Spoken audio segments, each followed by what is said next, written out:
Hi guys! Hello everybody. Happy Wednesday. It's hump day. We're getting things going, guys. And I see Letitia says, I'm here in Portland, Oregon where it's 100 degrees. My poor garden is not liking this heat wave. Oh, I get you so much. I have literally been watering almost every day. It's so hot. It's probably close to that here. Today the last couple days we actually had a little bit cooler. I don't know, Brittany, what do you got?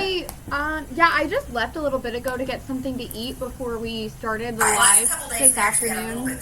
I don't know, Brittany, what do you got? Oh, I'm shutting off my sound. Yeah, I'm shutting off. I'm pulling up our Facebook and I had my volume turned on. Sorry about that. If anybody's joining us on Facebook, hello out there too as well. But anyways, I went outside and my car said it was 75, so it's actually pretty nice today. That's like my ideal weather. It's like 60, anything in the 60s and 70s I'm good with. Yeah. Well, guys, I am, like I told Brittany, I said I probably worked hard on this presentation that I have on some of the others just because I'm so passionate about gardening and I absolutely love it. It's one of my very favorite things to do.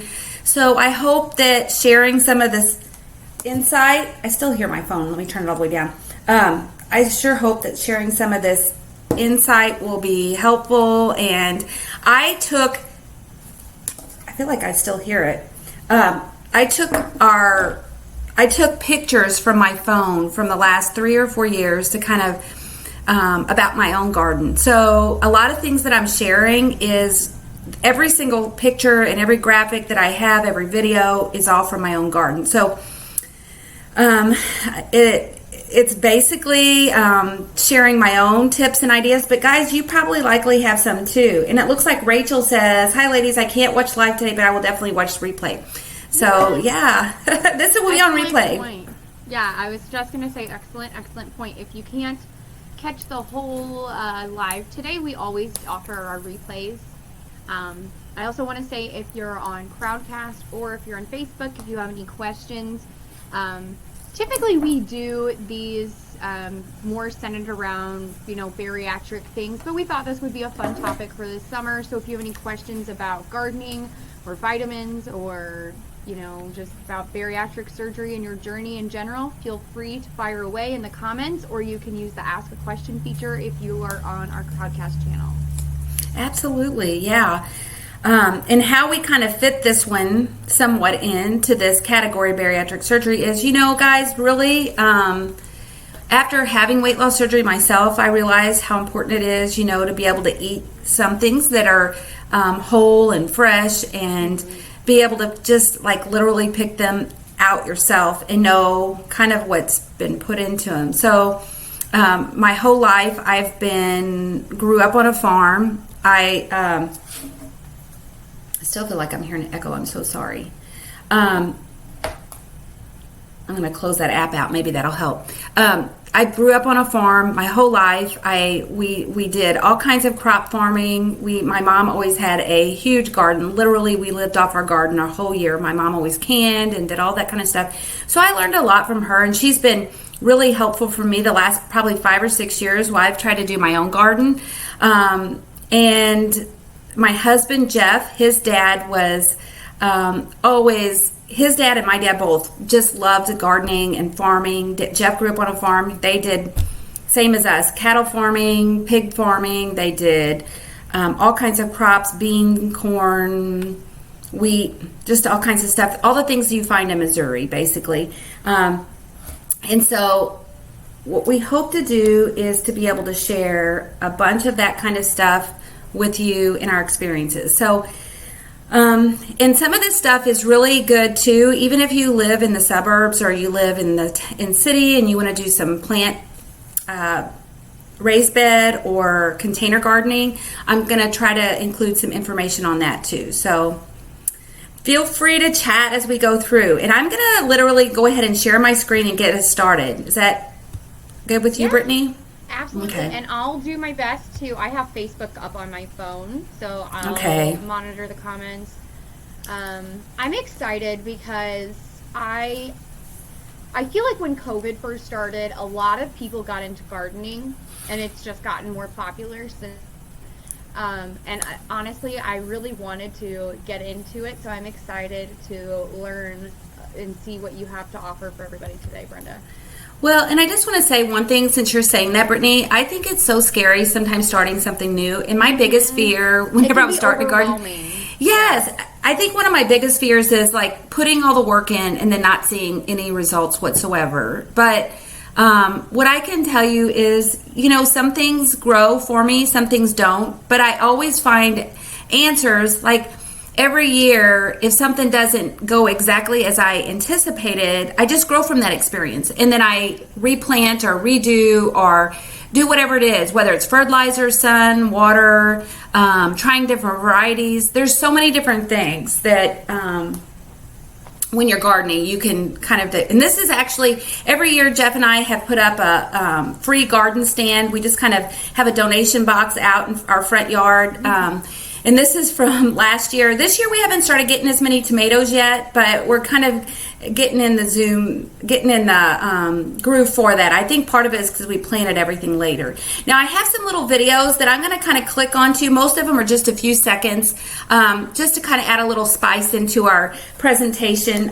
So you'll see me kind of clicking on some things as we got to go through. Here's this year I tried something brand new. I took landscaping fabric, and I'll show you some other pictures of that, and I put it over my entire garden. I had to burn holes with a torch into the areas. This was because in in Missouri, the Ozark area, guys, everything grows. I mean, like crazy, and weeds galore. So this is my own little attempt at helping prevent weeds, is building these little putting landscape fabric down.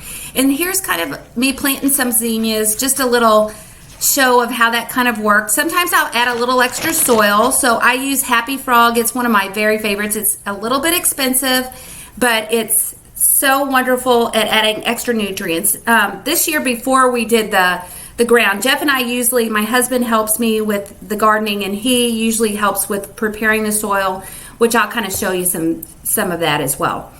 So this is the big things we're going to be talking about: prepping, planting, watching it grow, harvesting and storing and planning for the next year. Okay, so those are the big categories, and we're going to kind of pop right into the very first one. Here is the health benefits. So basically, and please stop me, Brittany, at any point if you see Cotmans. I'll kind of slow down and pause at certain points. No, we're all good. I have a couple questions for you. Yeah. Whenever it comes up, I'll ask. So if you sure. keep going. Whichever. Yeah, just stop me whenever and well, actually, so maybe this one would be a good question to answer now, because you were kind of talking about the soil and adding stuff to it, but I'm not sure if you want to talk about it whenever you show us what else you add to the soil, but I was just going to ask if someone is in the chat and they live in an area where the soil is not as, it says it's hard to hear, Brittany. Let me change my other mic. I can turn my side up just a little bit too. Maybe that, I don't know if that'll help her.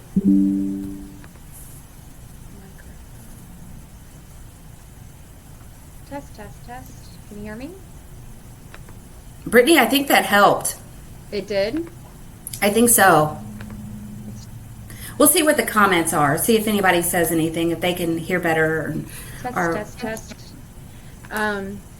What was I saying? Oh, so anyways, if someone doesn't live in a fertile soil area, like you were saying, the Ozark area, and I would say just in the Midwest in general, over here in Illinois, we have pretty decent soil too. What would you suggest for someone that maybe is living in an area that they don't have as fertile of soil?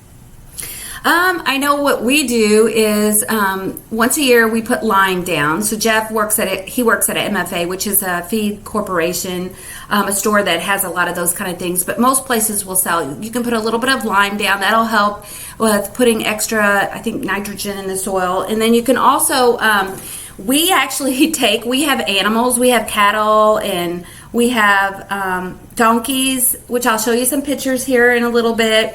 And we have other animals. We put actually take some of the poop, I don't know what else to say it, some manure, and then we take that, and you almost have to spread it like right in the late fall after your garden's done completely, like maybe going into winter, because if you do that, add that into the soil too early, it can burn your plants. Now, horse manure or mules and things like that, their manure you can use fairly fresh. Or I've also purchased fertilizers over the counter, which you can easily do and add those to your garden as well. So I do a little bit of both. It kind of depends on where you are. On my containers and my things like that, I actually usually will use my soil year to year, but I always add in additional topsoil, or like that Happy Frog that I talked about. That's one of my favorites. Any kind of, like, you could, Miracle-Gro has one. There's all different kinds out there. I'm really big though on buying really high quality topsoil, or trying to think of the word for it, planter potting soil. Yeah, I'm really big on buying quality ones, because you're going to have a lot of your nutrients to start with, and you're not going to be starting from a negative zone of having to put a bunch of stuff into the soil to begin with. Does that make sense? Now, in my garden, I don't use a whole lot of that extra stuff like the potting soil, the Happy Frog, unless I'm planting certain vegetables. And I'll kind of talk about that as I go through. There's certain ones that I do add a little bit extra to the soil, just to kind of make it a little bit more loose, the soil more loose, so that you can, the seeds go in, especially with carrots and some of my flowers and things like that. So, kind of getting started here, I guess health benefits wise, I have down, for me, one of the biggest things is it's meditative. Like, basically, I go out there, and whenever I'm working, I am so focused on the plants themselves that everything else leaves my mind, and it's just puts me in my happy place. Most of the time, I work really early in the morning or really late at night. And the sun is either rising or sun is setting, and it's just my happy place, and it gives me time to just relax, basically. It is exercise, so depending on what you're doing, if you're preparing the soil, especially if you're having to do a lot of hoeing or digging and that type of thing, it's great for that. And then one of my most favorite things is the fresh vegetables and fruits, and really the healing properties of all of those things that you pick straight out of the garden. And this right here is like just a picture of some herbs that I picked. This is some sage, some and some thyme here too. So I do herb gardens too, which we'll kind of show you here in just a little bit. Any comments, Brittany, so far? Nope, not yet. Okay. And so let me know if it's still hard to hear me. Yeah. Too. Anybody in the comments? I can actually hear you good, but we'll see what everybody else says. So here this is a little prep work. So in getting ready, your garden ready here, I go usually, depends on where you live. Usually for me, the end of April, preparing right into Mother's Day, because they always have tons of plants right in that time.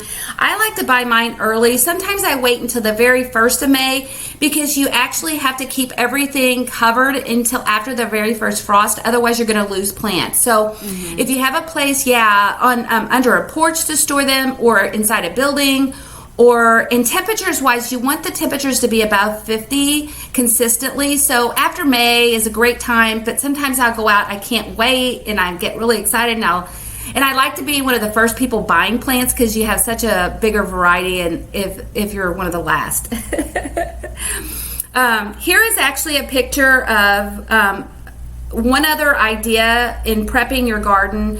This picture here with my cat. We actually last year planted radishes late fall and let them come up. And the reason we did that is because it actually adds a lot of aeration or moisture to the soil. Like the radishes go deep. They're kind of like a plant that kind of furrows down and deep into the ground, and when you plant them, it adds nutrients to the ground, but also makes it very easy to plow. And here's a little video of my husband kind of this year getting the garden ready, kind of plowing. So the garden looks pretty rough when we first get ready to start it, guys. It's like, if you have a tiller, that's great. If you have a big garden, it's easy to do something like this. But a tiller, or if you have a smaller garden, just using a hoe and rake is what you can do. This piece of paper, you're going to laugh. Like, I plan my garden every year. I did laugh at that when I first saw that. I chuckled. It's like you can tell how highly technical I am with this process. Like, it is very technical. So basically, I just kind of like plan out. And actually, that puts me into the next stage of when I get ready to like plan out my rows and all of that. And I'll show you a picture of kind of how I do that too. So here, this is another little video. We actually did some raised plant gardens. We use cow feeders. Here's an actual picture of one along with my Happy Frog. We added a lot of topsoil, and then we put some of this potting soil on top. And then here's me buying. I always have to, am in love with flowers, so I always have to buy flowers too. So not only do I go out and make sure that I have enough for my vegetable garden, I always want to make sure I have some extra stashes for flowers. And it's really not for anybody else but me and my husband, because we just love having flowers and making it pretty. So here's just a little idea of how we did our raised beds this year. Guys, if you are in town, there's no reason you have to have a tractor. You can just actually find some topsoil, put them in some planters. I'll show you some pictures of smaller ones that I have. It's a great way to kind of get started. I'll kind of pause there. Anything, Brittany, wanted to add? No, I'm good so far. I'm just checking Facebook. I don't see any new comments or anything in the chat. So the big thing too, I just want to add here, guys, is kind of being prepared for your planting season. One of the local florists I became very close friends with, they actually have a planting guide, and they have handout which they provide of all the plants that you can plant in the spring, all the ones in the fall, when to start planting them. That would be handy, yeah. Yeah, because everything's a little different. You know, certain things you can plant before the first frost, like radishes and lettuce, carrots. But some things you want to wait until after the first frost, and that would be things like your tomatoes and your pepper plants, some of your squash and things like that. So knowing kind of when to plant is actually very helpful. And here's kind of like where I was going with my list. So once you have a list, I actually will mark, here's one of my older gardens from last year before we had our landscape fabric. I went through and I took actually sticks, and I took twine, and I made my rows, because it makes it really easy to till around stuff when you know when things are coming up, whether it's a weed or an actual plant. And I mark all my rows, but this year it took a lot more time, because putting down the landscape fabric and then drilling, like making holes into the fabric, burning them, and then making sure, because I knew consistently I wanted to be able to use that landscape fabric. It's supposed to be good for 5 to 10 years. I actually found it off a YouTuber called Traditional Farmstead or something like that, Traditional Homesteading. And they recommended you can use it 5 to 10 years. We're planning on keeping our landscape fabric down for a year or two and just like repurposing those holes. Now you do want to they do recommend rotating your crops. I've been kind of planting mine in the same zone just because I'm a creature of habit, but it's kind of like to have different areas is probably not a bad idea, just because it does help with the nutrients, unless you're putting a lot of the nutrients back in the soil. And then container planting, we actually use these big barrels for all my herbs, and they are actually cow mineral feeders. But if you live in town, you can actually find planters that you can purchase like Walmart or just wherever, Lowe's or wherever, and and they don't really actually have to be that deep. Mine are kind of deep, but most of your herbs, if you're doing herb gardens or tomato plants, or I know seen people do lettuce in them. I've seen people do spinach. I've seen people do actually even sweet potatoes, which I want to try because my sweet potatoes didn't do that great in my oven. And so that is basically... Brenda, we do have a question whenever you're stopping. Yeah, no, go ahead. I don't want to interrupt you, but so Letitia says, or it might be Letitia, I'm sorry. She says, do you have to put mulch on top for the heat? That's a great question. I think you don't have to do that for any of them, but certain plants, it is recommended to kind of put either straw or mulch or something. You don't have to. It does keep down the weeds, though, I will say. So I've tried hundreds of different things to try to keep down the weeds. I've tried straw. Name it. Yes, I've tried newspaper, believe it or not. I've tried paper bags. I've tried trash bags. I've tried, what else? Mulch. I don't know. It just feels like those things do help. I'm not going to lie. I've also tried Preen, Preene, and that is like a sprinkle that you put on your garden to help with plants. That is a big thing that I would recommend. I have actually a picture of it here in just a little bit. But those are the big things. I'm actually going to refresh my screen here just a second because I'm going to download a document. Sure. And for some reason, I opened up my notes in another app and it's not really coming up, but that's okay. I can probably just talk over it without having to. I would say, is there anything I can help you with? No, it was just I was going to read over my notes, but most of them this stuff comes pretty natural, so I probably would do fine without them. So that was basically, as far as adding extra moisture, some of those things will help, especially strawberries. They do recommend putting straw or mulch around strawberries just because it helps keep down the weeds, but also it does help with the moisture, especially in the fall. That's probably the biggest thing, like in the fall, is when your plants sometimes need a little protection when they're going into hibernation, especially if you have something that comes back every year. Like mums, like plants like mums, if you plant them in the ground, having a little mulch around them, strawberries will be helpful as well. So thanks for the question. So here is, I also will sometimes plant mums, talking about mums, I sometimes plant them in planters like this bottom picture here, but then I'll transfer them right before it gets real cold into the ground, and then you have something that comes back year after year, guys, which is wonderful. Here's a short I didn't little know that mums will come back. I had no idea. I was always buying them and they were dying on my front porch.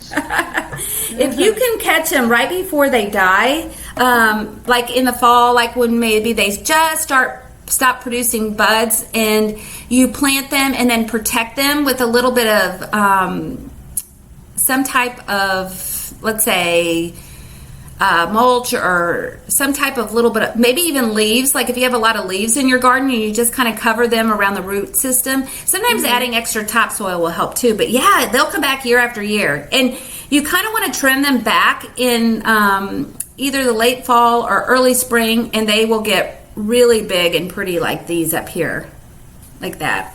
Ooh. Yeah, and here's a little video of my front porch. We put up hummingbird feeders because I love the little wildlife. You can see the little guy. He's flying in. Hummingbirds. In fact, usually hummingbirds, right when you're starting to plant, I forgot what the month is. I'm thinking it's May or the beginning of June that you can start putting hummingbird feeders out, and then whenever fall starts, there's a certain period of time that you should just stop feeding them because they actually do some migration. So you don't want to be feeding them and keeping them when they naturally need to be going away. I think that's coming up. I always have to kind of Google these things, guys. It's in the back of my mind, and whenever I get ready to fill up my feeders again, I always kind of just double check online. I think it's like September when they start to migrate. I could be wrong, but I thought it was May through September. Comment. Let us know. Yeah. Let us know. You're a hummingbird whisperer like Brenda. I love all kinds of nature. I'm a whisperer of all. Here's one of my gardens that I did. I think it was last year, the year before. This is on my flowers. So I plant flowers in my garden because, guys, if you do that, it's a wonderful way to bring in bees and other natural insects that will help with your flowers with pollination and things like that. So it's really nice, and also just kind of helps the sunflowers actually also bring in all kinds of birds if you're kind of a bird watcher. So here's a little video I did of some sunflowers that I planted in the past. Kind of turn down just a tiny bit.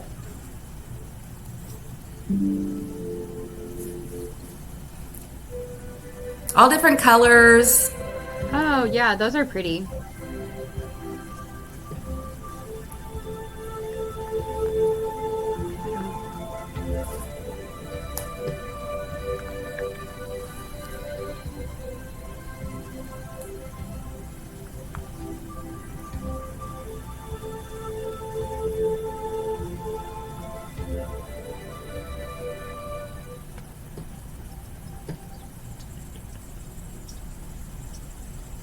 The butterflies are my favorite. They absolutely love zinnias. And one thing I do want to kind of pre-warn about, if you guys do plant gardens, you want to make sure you do allow for the pollination process, because it really affects your blooming and all of that. Mm-hmm. So early morning and late in the evening when you're picking, you kind of got to be a little bit careful, because that's when the bees are everywhere. They be out and they be busy. I love that, Brittany. Yes, you are right. Okay, well, I'm going to move on here to the next little slide. Here is just a picture of some garden finds. This is tomato plants and pepper plants.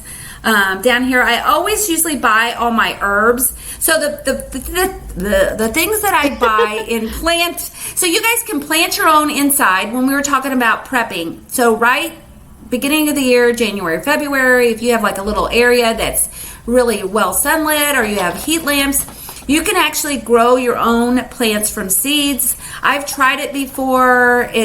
I'm not as successful as these people who do this for a living. So I do half and half. The plants that I typically go out and purchase, like that are actually plant size, or tomatoes, I do purchase pepper plants. I purchase a lot of my herbs. Some of those come back year to year. I do purchase potatoes that I use to do the spuds.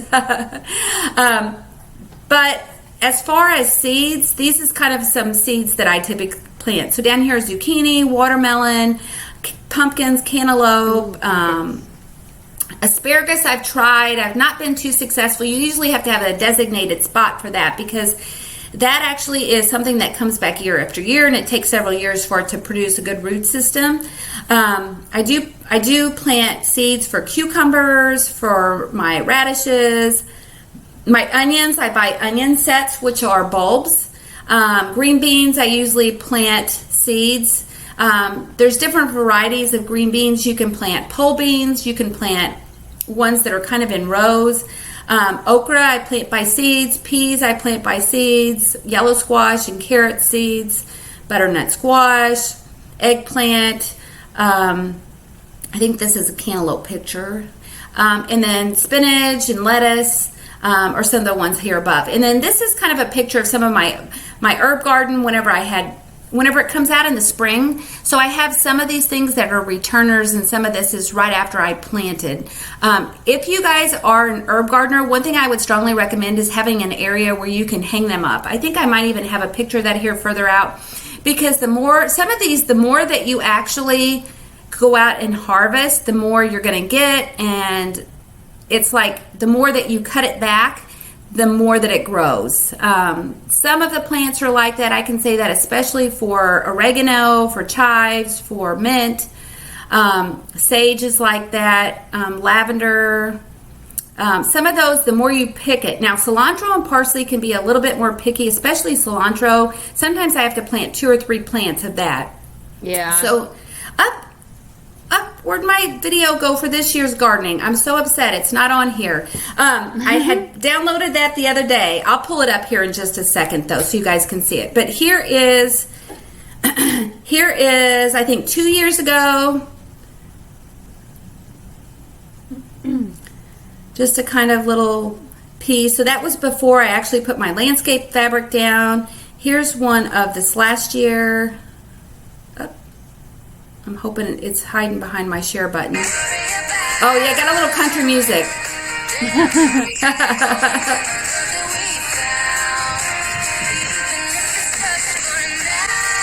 Garden therapy. That was one of my videos that I put on my Snapchat. That's why it's a little... And let me see if I can pull up. I'm going to stop sharing for just a second and see. While you're pulling that up, I'm going to just read a couple comments that just came through. Yeah. Heidi. I thought that was her name. Growing from seed makes you feel like you have superpowers, but starts are so much easier. Letitia says, wow, it looks amazing. Carol said, our zucchini is coming in quick. Any great suggestions for using it now and keeping it for later? She's made zucchini with whole wheat flour and monk. Sorry, fruit. Brittany. So good.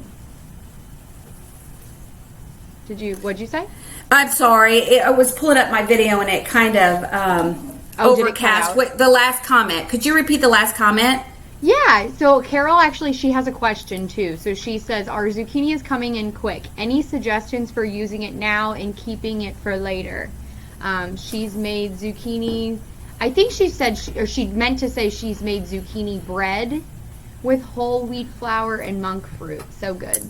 Oh, yes. I am like the zucchini queen because you kind of get to the point where you don't know what to do with it. Like that's zucchini bread. Yes. Yeah. So I can tell you some of the things that I've done with it. Getting creative. I've made zucchini dressing. I've made zucchini, like baking it in the oven, like roasting it with a little bit of olive oil and salt and pepper and garlic. Stir fried it. I put it on the grill. If you're wanting to save it, for other projects and things like that, what I would say is you can do one of two things. You can mince it, like put it in a food processor and grate it. And I put it in a Ziploc bag, or I use vacuum packer, and I measure it out into 2 cup servings or 4 cup servings. And what you can do is you can freeze that and you can use it for your breads later, like zucchini bread or casseroles and things like that. I've also cut it into slices and then put it on parchment paper and put it in the freezer and froze it individually and then vacuum packed it. And what that does is creates an easy way for it to fall apart. And then I actually have used it to fry that way, which I know it's probably not the healthiest, but you can put it in the air fryer. Now it does has a little bit of a different texture, but honestly, it works pretty good. I've also, yellow squash, for whatever reason, in my garden grows twice as much as the zucchini. It's crazy, but you can do the exact same things with the yellow squash, almost, that you can do with the zucchini. Yes. Yeah, and zucchini, you can actually buy a really inexpensive spiralizer that makes your own zucchini noodles. You can just Google it. I'm sure Amazon has probably 20 million of them on there. I bought one, and I think it was actually from Target, and it was, I want to say, maybe $20 or so. And it's just really simple. You just put the zucchini in there and you spin a little handle. And actually, my husband and I, we've accidentally made too much of it before, and we've actually frozen the noodles. So we vacuum sealed them in a pack, just like Brenda was saying, and we froze those, and they were still pretty good after. You just kind of wait for them to thaw a little bit, and then you just cook them in a skillet like you normally would. And I would say it tastes the same. It didn't really taste any different. The texture wasn't really different. So zoodles, they can be frozen too. I've not ever tried those. I'm going to have to do that. You guys are inspiration for me as well. That might be a recipe we try out, Brenda. Yeah, 100%. 100%. Well, I'm gonna share my screen. I had it saved on my computer. I'm so sad because I put a bunch more stuff into this presentation, and for some reason, I guess that PowerPoint didn't save. But it's totally good. We're gonna just roll with it. I'm gonna share my audio here, and this is a little video of my garden this year. I'm gonna make it full size, and then we can press play. Oop. Should be press and play.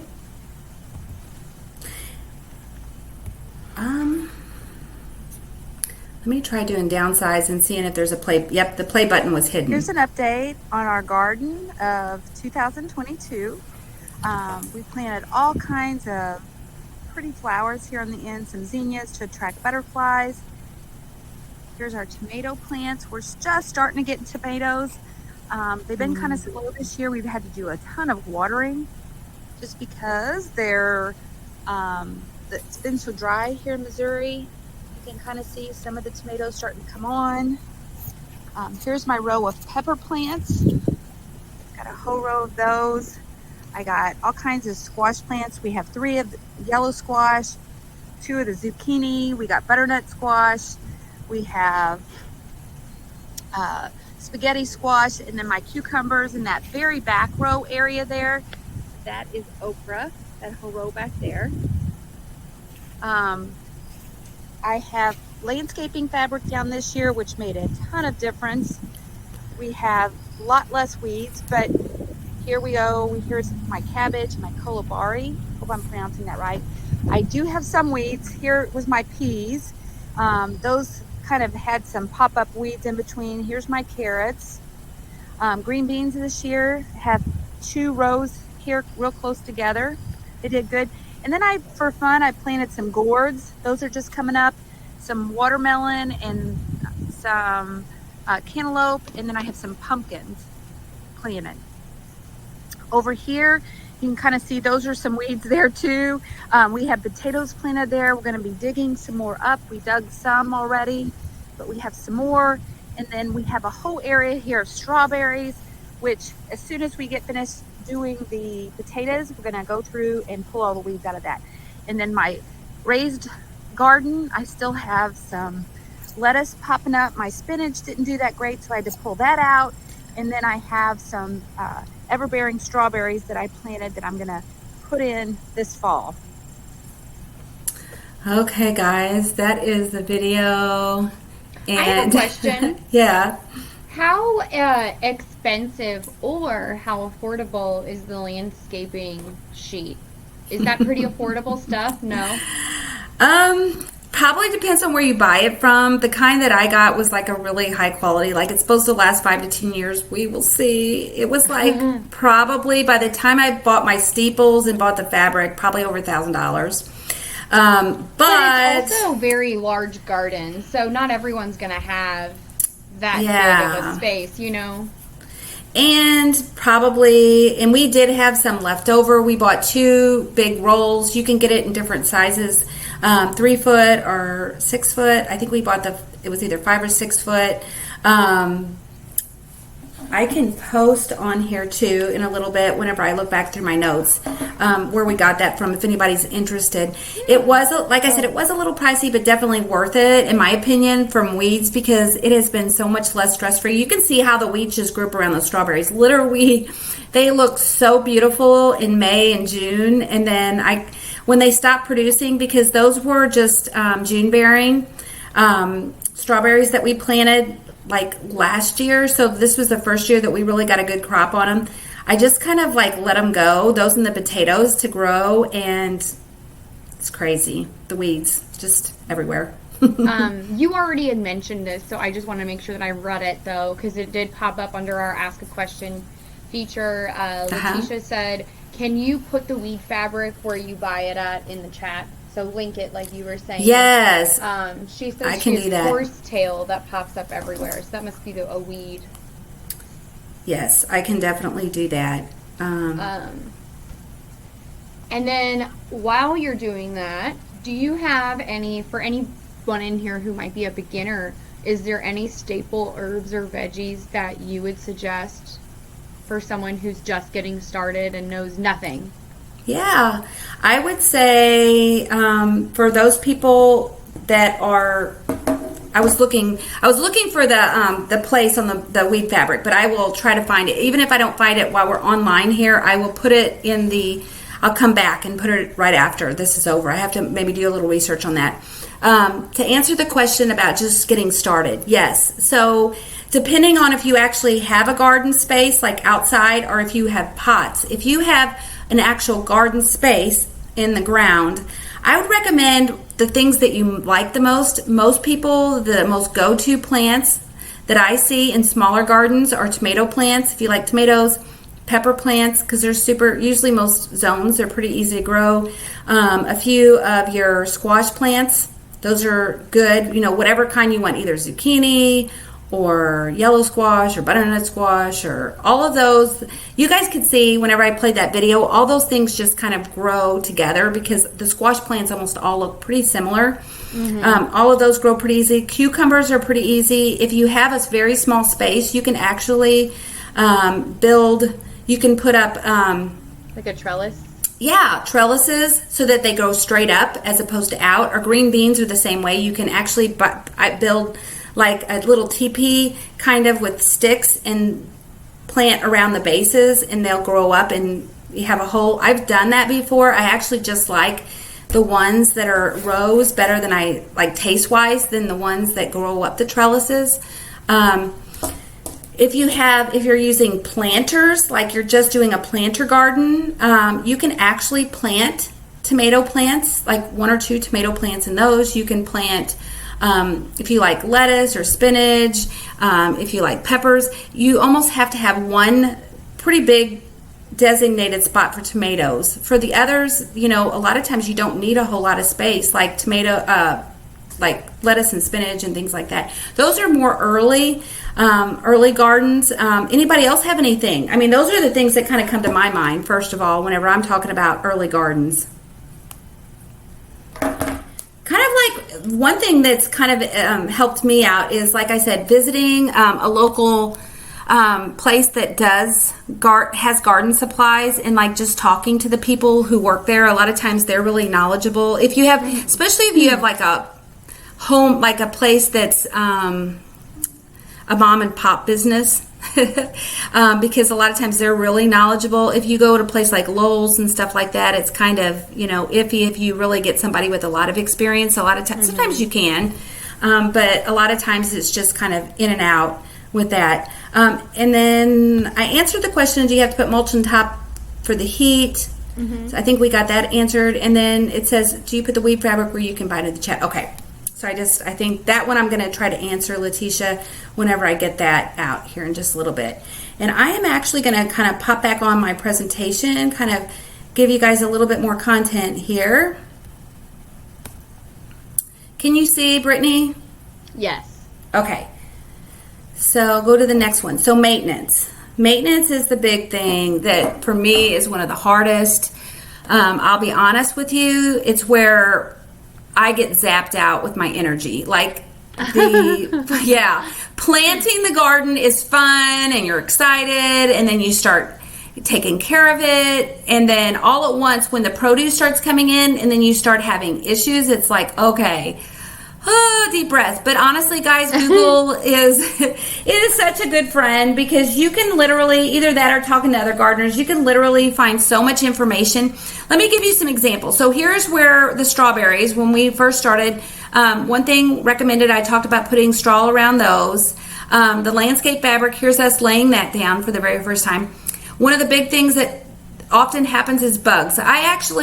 This is from, I think, 2 years ago. I actually went in and took pictures of all of my problem areas, and I brought them into a local, like I said, mom and pop place that has garden supplies and things like that, and they helped me with identifying what they were and then helped me to be able to know how to treat. So one of the big things here was these little bugs.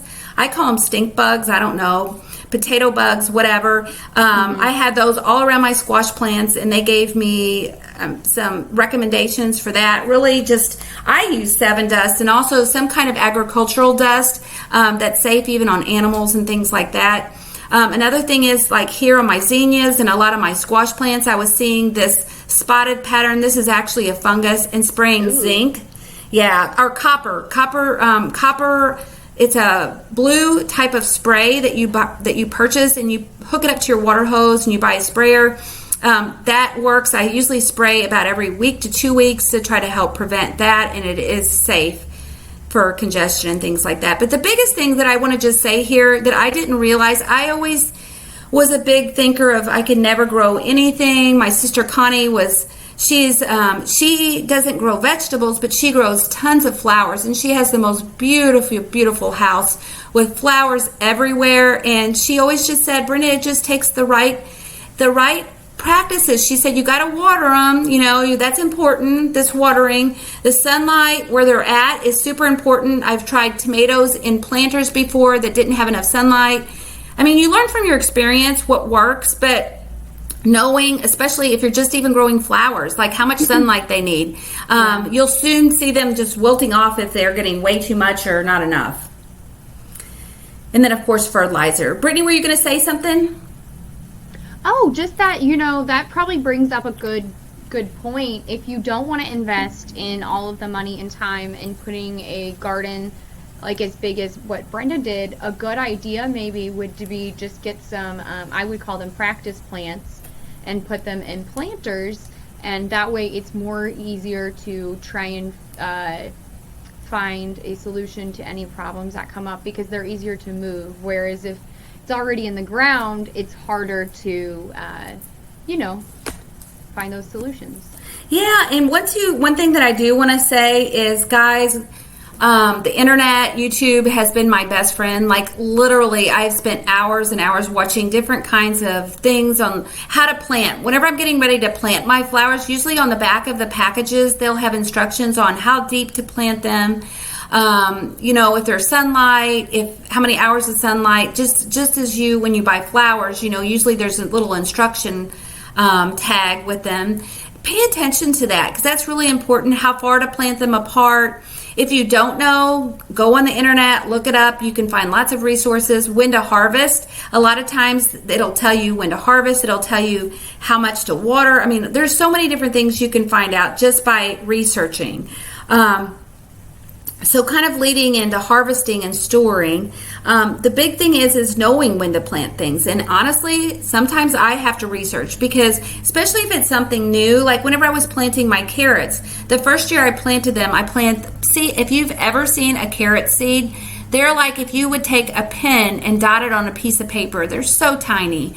And then, yes, and then trying to get them to be far enough apart, like when you're planting them, is so much. So you almost have to go back in and like pull some of your plants after you've planted, and then for them to be big enough to grow. So the very first year I did plant carrots, none of them turned out because I planted them way too close, and they were really small. And then my neighbor told me, he said, if you put actually topsoil in the ground and make sure you're planting them far enough apart, that topsoil will help them with burrowing deep into the ground. It gives them a little extra, wiggle room to get deep. So just kind of learning from where you are.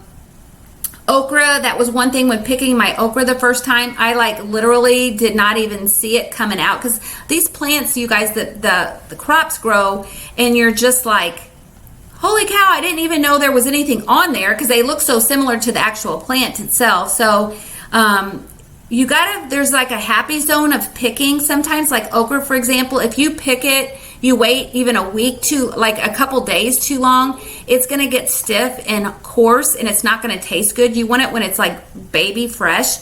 But it's almost like you have to learn by doing. Here's a little video, like when we take out our potatoes, here's a little video of washing them down and just kind of making them happy. Some things you'll want to wash right away, and some things you'll just want to wait to wash whenever you actually are, right before you eat it. I used to wash all my zucchini and squash right away, but now I kind of just wait until I'm ready to eat it. So these tables that sit outside, I keep some of my vegetables, especially tomatoes, on those. Some things I put in my shop where it's cooler and just let them kind of do their thing. They're stored inside, but it's cool. kind of pause for a second. Anything, Brittany, that I need comments wise? No, sorry guys. I had to mute myself for just a second because my dog started barking again. But no, I don't see any comments or questions at the moment. I guess, which ones would you say need to be washed right away? I typically, myself, I wash everything with a mixture of water and vinegar. That's kind of like a garden. Yeah, it's kind of like a great natural wash, and I don't really measure it. I just pour some vinegar in the water, but it makes things really crisp. Usually washing fresh, like here, these radishes, I personally wash my lettuce right away, and I let it dry out on, I put out towels on my counter and I let it dry a little bit and then put it in the refrigerator. I usually wash trying to think what else. We wash our potatoes, but we also re-wash them before we use them. My peppers, I usually wait until it's time. Tomatoes, I wait. All my other squash plants, I usually just wait. Like I said, I used to wash everything right away. I don't think it really hurts anything. Green beans, I usually will go ahead and wash those, and you have to nip the ends of them. And I'll actually put those in the refrigerator right away. Like I wash them, let them dry, and then I put them in the refrigerator right away. I'm trying to think what else. Those are the big things. Cucumbers, I usually will let them sit in a cool area until I'm ready to wash them and get them ready. But yeah, that's pretty much everything I'm kind of thinking of. Here's like a little thing of me picking. These are what radishes look like. Whoops. I didn't mean to click on the wrong thing. Radishes look like coming out of the ground. Just right from the little thing. This landscaping fabric really helps. You really have to only weed a couple times around the plants. It makes the plants develop so much better, you guys, if you are able to keep the weeds down. No lie. So that is on the beets, and then we're also have onions here and tomatoes. Here's just a variety of some cucumbers, some squash, and some various other things that I have kind of picked. I actually took all my sunflower seeds one year and spread them out, and did like probably 5 or 6. I had probably 5 or 6 gallon of sunflower seeds, and I tried doing something with them, but you know, you think it's a good idea. It was a lot of work, and in the end, we really didn't really use them that much. So, but it's fun trying different things. The onions, usually what we'll do is we'll pull them. Sometimes if it's not, you want to pull them, they say, before the first July rain, or you want to wait until the tops of them are starting to wilt down. Got to be careful leaving them in the ground too long because they get mushy. Yes, and they're no good. I mean, I've ruined a whole year of crop by doing that, leaving them in a week too long. But yeah, like you usually let them dry for 2 to 3 weeks. I just let them sit on my porch where it's covered, where it can't get rain to it, and let them dry, or I put them in my basement and let them dry. And then the tops, after they're dry, then I cut the tops off. And then you can actually store them probably for 2 to 3 months, the onions. So kind of keep going here, guys. Brittany, stop me if you have anything else.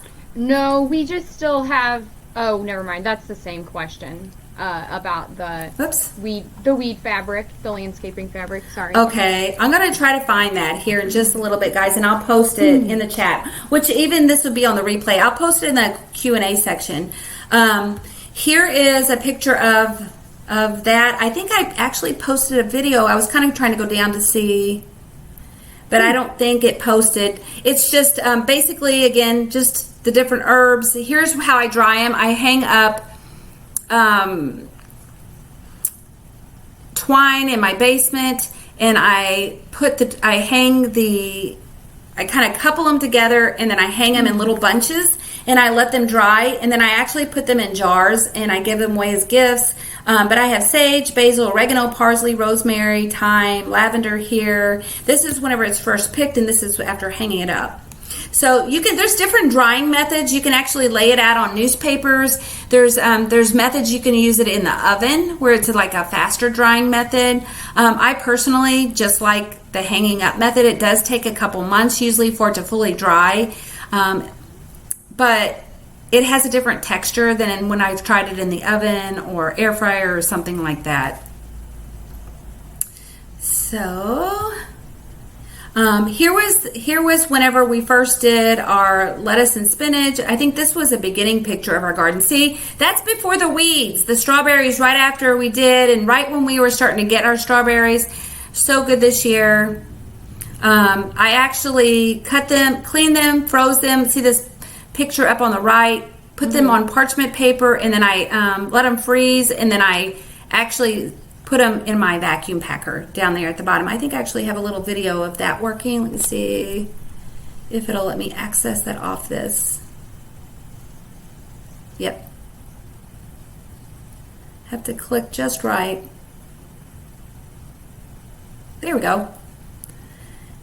It kind of just seals it down. It's kind of loud. I won't let it finish, but yeah, it just seals it at the top. And you seal it at the bottom first, and then you put the vegetables in, and then you seal it at the top. It's basically how those vacuum packers work. Super easy. Takes all the air out so you don't get all that condensation. And then I just have some pictures of some eggplant. I actually did the same thing with my eggplant. I put parchment paper down. I took the eggplant and put it on the parchment paper. You can actually put salt on the eggplant, like if you're ready to use it right away, and you let it set for a little while, and I think it's like maybe an hour. I'd have to look at one of my recipes, but if you put salt on it, it takes all the moisture out, and then you can more easily fry it or make it into Parmesan eggplant. Chicken, I don't know if you've ever had that before, eggplant Parmesan.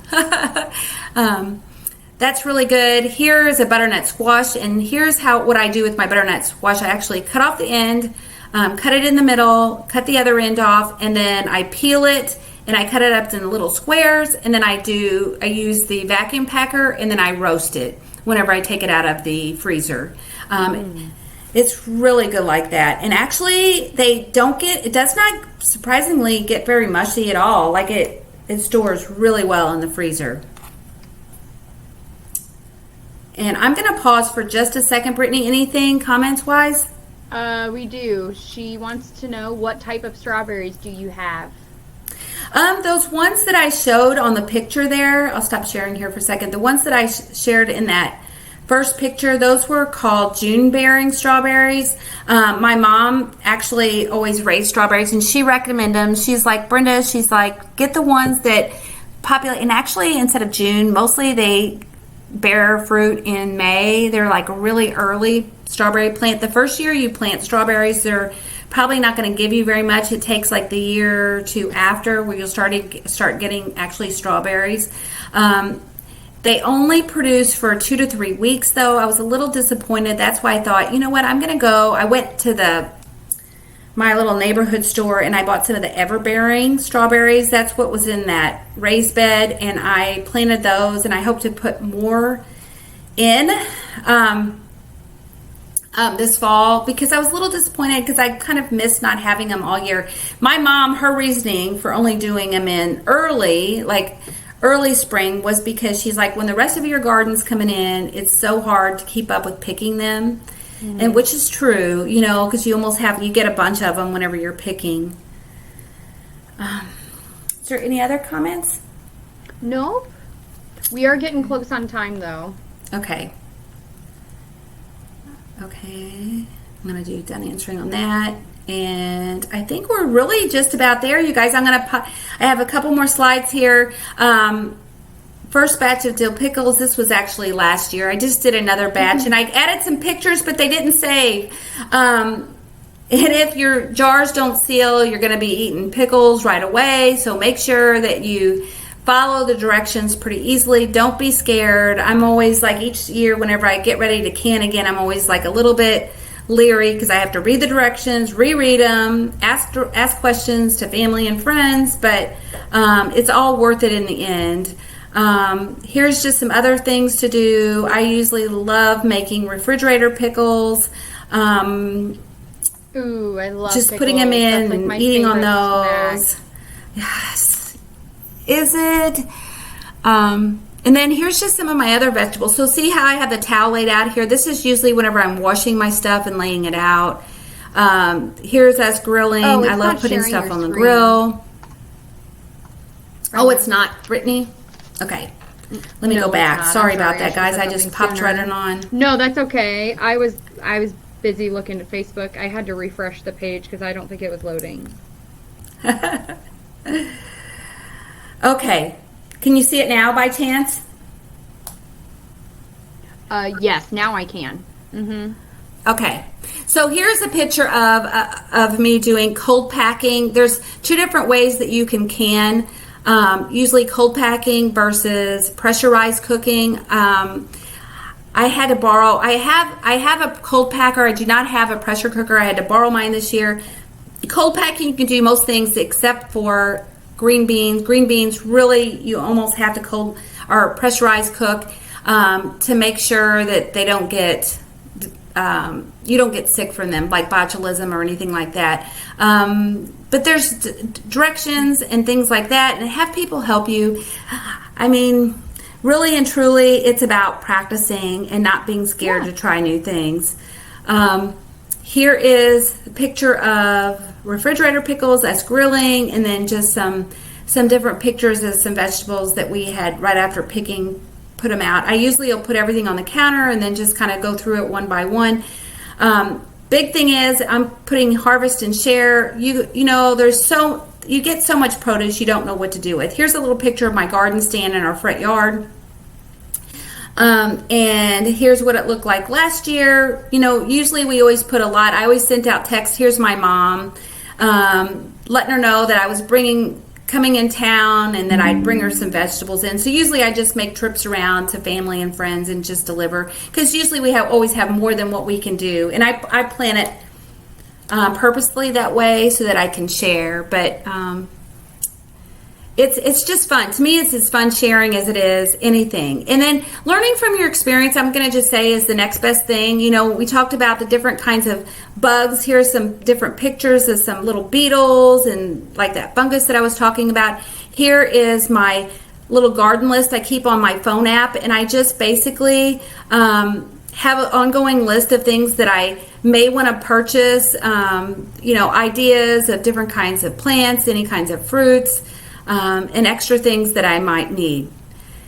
And then over here, save your seeds. So I have researched, and my mom's kind of helped me with being able to save my seeds to plant them indoors. Again, I've tried it. I'm not the greatest at it yet. So typically this last 2 years, I just decided just to go ahead and buy my own stuff. But it is fun, especially like zinnias. If you save your own seeds with those, pumpkins and gourds, typically those seeds are really good. They're easy to do too as well. And then the other thing here on the side here is my sunflowers, us just getting out harvesting the sunflowers. I'm going to kind of pop through these next because I know we're getting kind of close on time. And then other things with living on a farm and homesteading, some setup, there's always things to do. Here's me and my son with one of our tractors here, and just, you know, there's always things to do. You can plant fruit plants. There's all different kinds. This one here is on our farm. We're fortunate enough to have it there when we built. We've planted several more fruit plants, and we're just kind of been waiting on anything. They're still small, so we haven't gotten any fruit off of those, but knowing what to do with a lot of this stuff. Also, blackberries. We have lots and lots of wild blackberries on our farm, which are always fun to kind of go out and pick. You got to time it just right. You got to know when to look for them. Mushrooms. A lot of times people will go mushroom hunting. You got to know what kind of mushrooms to look for. Fishing. Here we have a lake, and we love getting fish from our lake. This is my husband Jeff here. This is my son Devin. Just kind of sharing some of our lifestyle. Here's some of our cows, our little donkey. His name is Jack. He has a friend June. I don't have a picture of her on here. Kittens. We always love having small little animals, and Usually our cat, as soon as she'd get pregnant, she'd have one litter and then she'd have another. This is a little fawn. Every night in the evenings, me and my husband love looking out over our pastures. We always have deer that are kind of gallivanting around, and this is something we found in our barn about a year ago. It was a little fawn, kind of just hiding back. Just a little baby, so cute. And then here, this is me kind of walking down by our pasture, and I have a fun little video. We love ranger riding. Brittany hears me talk about it all the time. By ranger riding, I mean like a little ATV, and this is just a little picture of us. Of my nieces, Madison, my daughter, my mom over there doing the little jig. And then behind here, I know, is Matt, my nephew. So basically just kind of sharing a little bit of our lifestyle. And so here, just kind of go forward, you guys, practice, have some fun, go grow your own little vegetable garden. And don't let the veggies get away from you. Here's one that got a little big on me. So that's everything that I kind of had on the sharing on the vegetable garden. It says to use compost. I'm actually this year, Letitia, just getting ready to start making my own compost pile. I've never done it before. I've been taking all my vegetables and putting them in a huge pile and saving them. So I'm hoping. Do you have any comments about compost? I'd love to know if anybody else has any. Does anybody else have any ideas about compost? I mean, those are kind of mine, but maybe there's some other ideas. And while Brittany's kind of monitoring where we are with Facebook and this, I'm going to, as we look for more questions, I'm going to see if I can find that information for traditional homesteading, their recommendation with the landscape fabric that I bought. And Heidi said vermicomposting using worms. Oh. I've never heard of that, but I'm also not very experienced. So, and Enid says hi. She said sorry. She was in a meeting. We're happy to have you. You can always catch the replay. Yes. We were actually just about to sign off and say bye to everybody. Brenda's going to be looking for that. I forget the name of it every time. The landscape fabric, but I'm trying to think. Yes, I gotta look back in my notes. So guys, it might take me a little bit here to try to find it, but I'll find it and post it. And Letitia, maybe if Brenda's comfortable, she can get you her Snapchat stuff, because she's always posting about her garden and everything on Snapchat. I mean, I don't know if Brenda would mind sharing, but I don't care.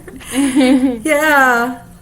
Snap away. Snap away. It's funny. I have to look, because I have literally, my kids laugh at me because I literally have 20 or 30 friends on Snapchat. That's it. But I do share my garden stuff on there. So it's just Brenda Hain. That's all it is. Here, I'll type it in. If you want to add me as a friend. It's nothing too nothing every too once crazy. Every once in a while, you might see Brenda and I doing some shady stuff on there. Just mind your business. Yeah. It's mostly family and friends. I was going to say, we just post on there when we're having a good time at shows together. Like trying to find the bathroom. Remember that one, Brenda? Oh, yeah. That's after a few too many little alcoholic beverages. Oh, Lord. Anyways, no, that's about all I have. Brittany, did you want to share, since ProCare is our sponsor, you guys, we actually wanted to share something with them too. We've been doing these little problem solution statements. Brittany, did you want to take over from here? And I will do that. I'll continue looking for my landscape fabric stuff. Okay, so I'm actually going to start on our home page. Can you see that? It doesn't show. Oh, it just took a little bit to show up on Facebook. Yes, got it. Okay, so actually this is the perfect time to show you guys that we have bundles available now. 2022 has been the biggest year as far as launching new products for ProCare Health.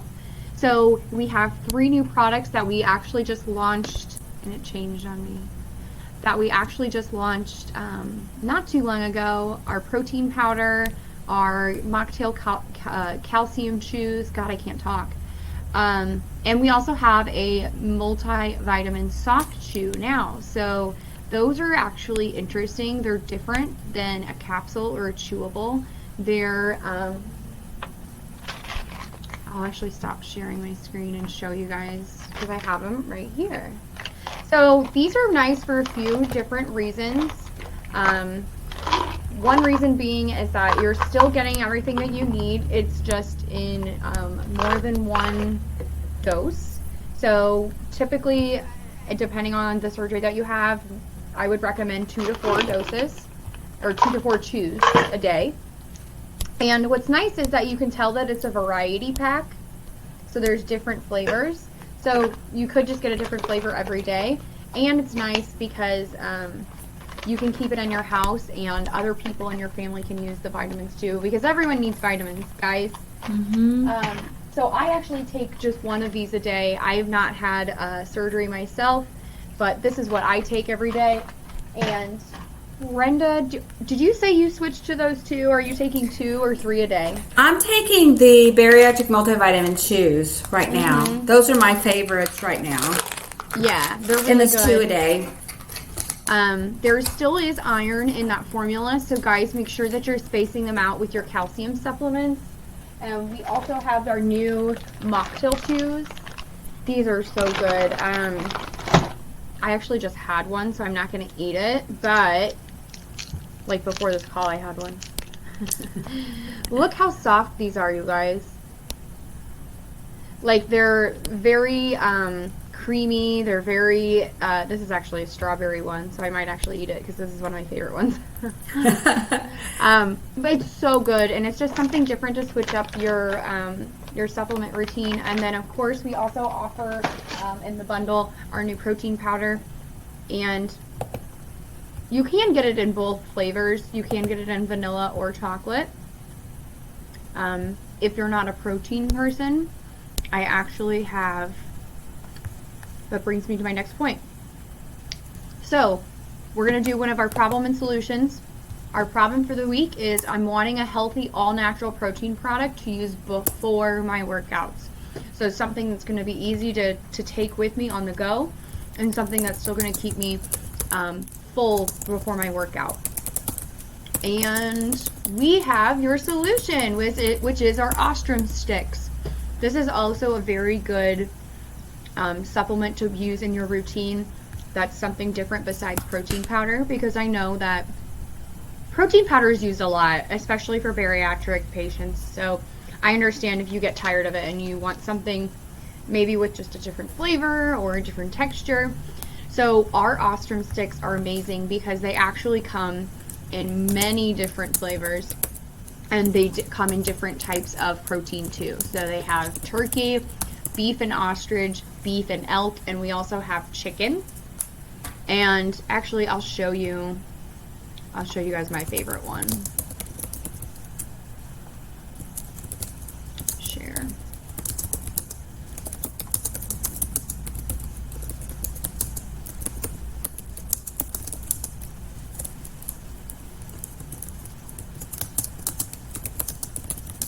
Mine is the buffalo wing. It tastes just like a buffalo wing. So anyways, last thing I want to show you guys before we sign off and let you guys go is, if you're new to ProCare Health and maybe you're wondering what we're about, I would urge you to go on our website and click on the free sample link just up here at the top. It'll take you here to this form, and you can just fill out all the information here. It takes about 2 minutes. And then if you have anything in particular that you want to try, like maybe a specific flavor of calcium, or maybe you want to try the ProCare Health protein powder, feel free to put that in the message too, and also indicate what flavor that you would like. And we'll always do our best to accommodate your sample requests. But it is totally free samples. You don't pay shipping. And each sample box comes with at least one sample of each type of our vitamin. So you'll get a capsule, you'll get a chewable. I think that they're even including some samples of the new soft chews too. Just to be on the safe side, if you do want to try one of the soft chews, I would write in that message where I showed you what specific flavor you would like to try, or if you don't care and you just want to try it, just make sure that you put that in there that you want to try the soft chew, or any specific sample request. And then another thing that I wanted to say is the bundles. We've been getting a lot of questions if you can still use discount codes on top of the bundles. Yes, you can. Yeah, that's basically all I had. That's pretty awesome too, you guys. That's like a really big bargain. So you're not only getting 20% off, but you're getting an extra 10% on top of that. I am posting. And each bag is 30 servings too, for anyone who is wondering how many you get if you buy the bundle. You get 30 servings of the protein. It's a 60 count bottle of the multivitamin soft chews, and it's a 90 count bag, just like this, of the mocktails. Yes. And those are kind of like these chews. They're really soft and chewy. They just kind of pull apart. They literally pull apart. Yeah, they're like taffy almost. I've placed the link for the landscaping fabric in the Q&A and also in the comment sections of both Facebook and here if anybody's interested. I don't have any affiliation with the YouTubers that are Living Traditions Homestead, but I've watched a lot of their videos. They're just kind of fun. They're from Ava, Missouri, which is real close to where we live. So they have some of the common gardening issues that we do, but they're huge gardeners too. So if you're interested in following a channel that's all about gardening, that's a fun one to follow. And homesteading. They're homesteaders. So I think that's all I have. We went over a little bit today, Brittany, but there's a lot of information. That's okay, yeah. Hopefully you guys got something out of this. We love having you here. And if you guys ever have any ideas for any topics or suggestions on lives that you'd like Brenda and I to cover, just feel free to let us know. We'll do our best to create some content. We are. We're going to be doing, I'm kind of excited, we're getting together and we're going to be doing a little bit of a Halloween segment on cooking and candy and all different kinds of things that's on a healthier version. So we could putting that together. Thanks, Carol. Yeah. Thank you so much, guys. I still don't see any comments really on Facebook, just Rachel. So, yeah, I guess that's it. If you guys have any questions, as always, feel free to email me. I will drop it in the chat box, and I'll also comment it on Facebook if you have any questions, especially if you have any questions about any of our products. And I'm putting mine too, in case you guys need mine too. You can contact either one of us.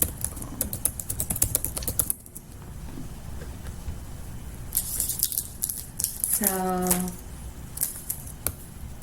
because we loved it. We're always looking for new topics and new things. We are. And we're actually we're getting ready to send out a survey to everybody to ask what you guys think about what we're doing. Do you have any suggestions for anything new? We'd love to hear from you guys. So, as always, we love being a part of this group. And I guess really have a happy hump day and rest of the week and into the weekend. Yeah. Bye, everybody. Bye. See you later.